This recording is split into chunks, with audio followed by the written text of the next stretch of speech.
Hello everybody, Seal here. We are back in the Elder Scrolls IV Oblivion, and we have... Oh, do we have to go to the church in Kvatch? Really? Son of a bitch. We have to go get a little bit more aid for Bruma. We're gonna go... Blah, blah, do Anvil, and then we are going to go do Kvatch. And then we are gonna be done this video and move on to whatever I choose to do next. I don't know why I drew that. Go away. I run faster without you. You only slow me down. I don't think this would be the one that's close to the city gate, would it? Feels a little far away. Though the pillars definitely make it look like the one in my thumbnail, which is awesome. I really need to get a thumbnail done up for Paragon and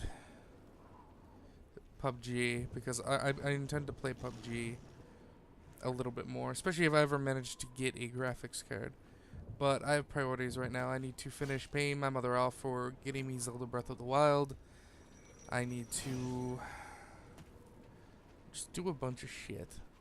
I need to pay off the Switch, but that will be coming towards the end of the month when I get my first babysitting check. Woo-woo.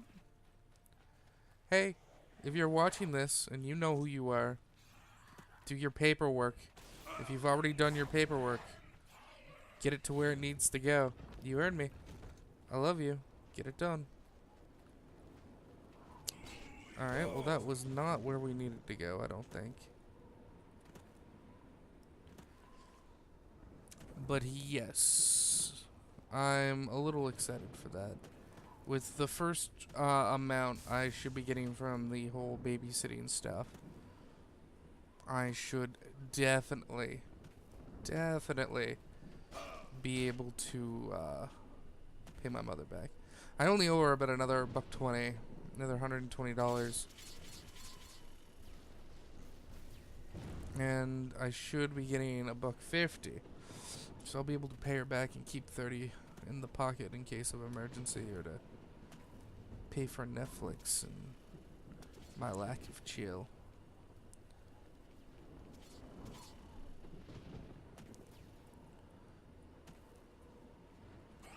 Man, kids are great. I love kids. Man, am I just gonna circle this whole thing and just have missed the thing I need to do?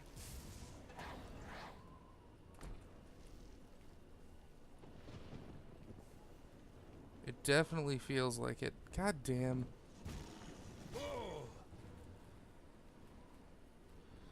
What a nightmare. See, some of these Oblivion gates are just like... The problem is when you're trying to run through them, you're not really able to pay 100% attention to what you're doing, because you're moving so quickly. And it just makes everything a nightmare. Come on, get up. Glitch your way up the rock already. Come on. You can do it. I believe in a thing called love. It happens every day. That song is a crazy, crazy music video. I love it. It's Believe in a Thing Called Love by the Darkness, I believe. Alright, let's just try to slow fall our way down here.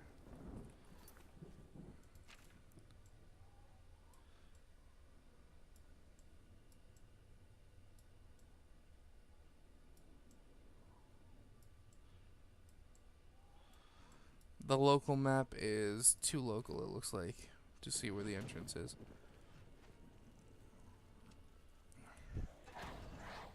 Oh man, I'm gonna sneeze. Oh Jesus, I'm so sorry. Oh god, that hurt. I just suddenly felt it coming on. It's coming on. So you better prepare an apology. Man, I want to be better at games. I want to go back to Skyrim as well. But I probably won't do that till we're done Fallout 4 and Paragon calms down a little bit, which I imagine it will shortly, if we're being honest. I mean, I love Paragon, but don't get me wrong, I'm pretty sure it's Is this not? Wait, okay. Come here. I mean, up is the way I need to go. This is just a loop, though. Alright, let's get out here. Oh, alright, no, okay. This is different. Oh, I did the foolish thing and drew my weapon again. Whoop. Ooh. Man, running through these is really fun. Well, you don't get hella lost.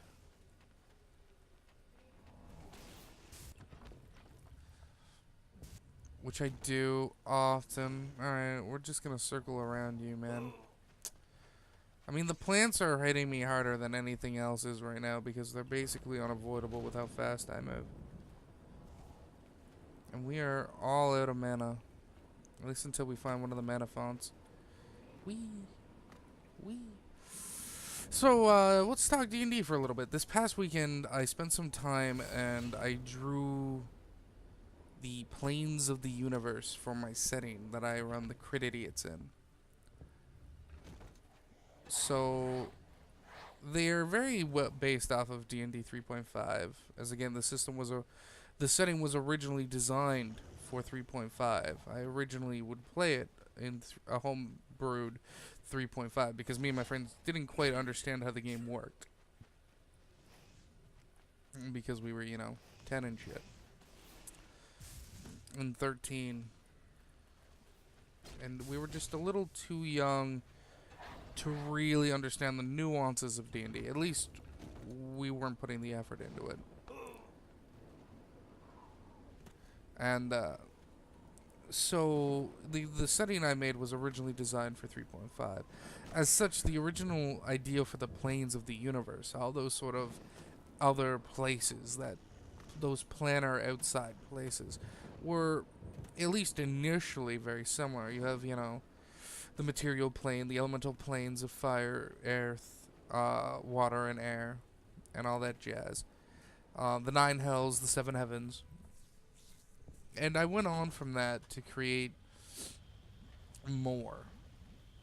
And this past weekend, because we're sort of getting to the point in the story where our players are going to start spiking in power, they're probably going to start leveling up just because they're going to start fighting harder and harder enemies.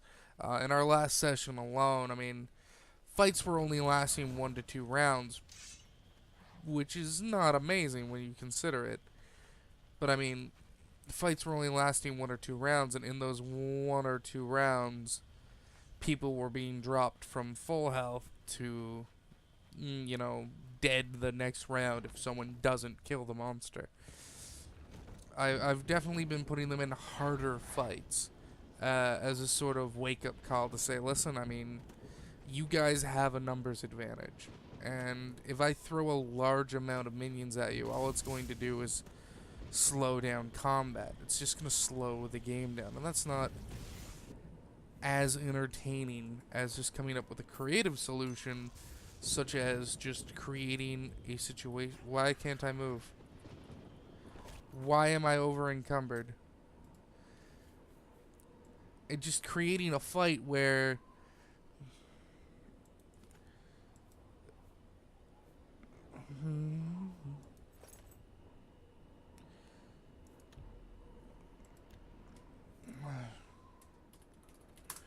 just creating a fight where they could, die in almost instantly. Almost. I probably won't create a fight. Well, there was a fight they did where they very seriously could have just died in one single turn. And the whole sort of point for that is to recognize that they're getting stronger. And that in order to keep things sort of competitive, to keep that risk of death, I need to throw stronger and stronger monsters at them. I'm not always going to. I'm sometimes just going to throw, a handful of giants at them, and they're just going to, make ridiculously quick work of them because, I mean, a handful of CR5 giants is nothing to a group of level 6 characters. I mean, it just isn't. They just aren't. Oh, Castle Anvil's way out there. We're just gonna fast travel there. And I think it's going well. Again, they're having fights that don't go for all that many rounds, but are exceptionally tough. They're here somewheres. Is there not a door up there? Did I just run past it in my speed? Yeah, I did. I don't remember if this was the place where the Countess This is a restricted area, citizen. Leave now or face the consequences. was torturing Argonians.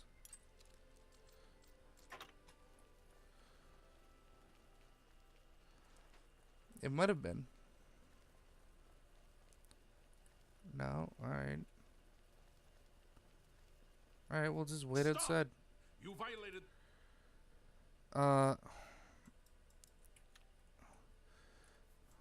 Then I mean, no. I'm not gonna do that just because you're a dumbass. I'm just gonna load the save, thank you. Then we're just gonna wait.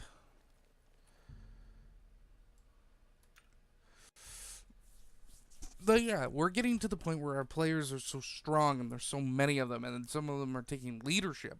So occasionally, not always, but occasionally they're going to have cohorts with them, and it's going to add even more turns and things to combat. And it's just, I'm very aware of all of these things, and it's just, I have to try to balance it. I have to come up with encounters that are more RP flavored, where everyone can just sort of get a word in edgewise, so that it's not constantly bogged down in turns of combat. But at the same time, I need to include combat, because if I did nothing but roleplay flavor and whatnot, the guys will eventually get bored of it. I mean, they love those moments, but they're all, for the most part, very combat-orientated characters, and playing nothing but a very sort of RP session, while it's fun to do you have my ear, citizen. every once in a while, is not quite what they want to have to constantly do. And I also like to try and mix in unique mechanics. So I'll design an enemy with a cool sort of mechanic based on the arena or where they're fighting them, and they have to do certain things in order to defeat the enemy. Stuff like that. Things to make them think. Turn the fights into puzzles. Or, again, just smack them with something so strong I have few enough men to spare. I will send what? that, you know, something rips out of the ground and, oh, well, I mean, there's a good chance you're about to be eaten. Either way, I want to thank everyone for coming by. We'll be back Friday with another Oblivion video. We are basically at the next part of the main story quest, but we're probably not going to do that right away. Please hit the like button, hit subscribe, leave a comment, any of that. Share the video.